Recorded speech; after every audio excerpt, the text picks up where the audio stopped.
Je peux accéder aux détails de la journée depuis le menu, gestion des temps,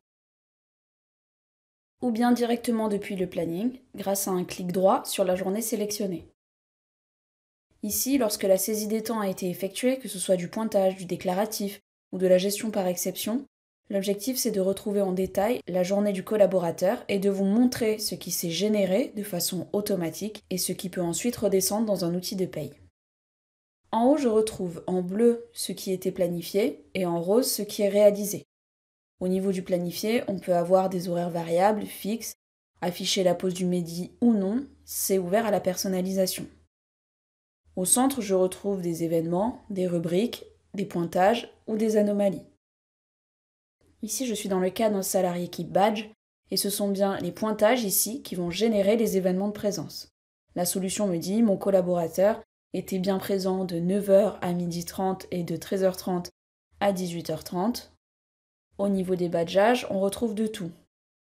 L'obligation de badger 2 fois, 4 fois, 6 fois, toutes les pauses. Encore une fois, c'est de la personnalisation.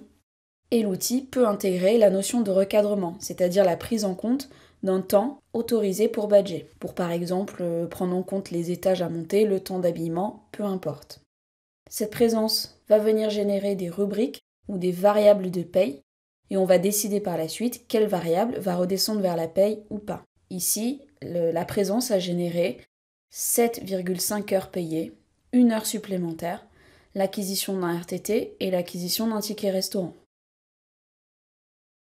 À droite, on retrouve un récap. Je retrouve ici un attendu de présence de 7h30, un réalisé de 8h30 et un écart d'1 heure, qui correspond à l'heure supplémentaire. Pour conclure sur cet écran, s'il n'y a pas d'anomalie, le manager ne va quasiment jamais sur cet écran, sauf pour rectifier des pointages ou des anomalies.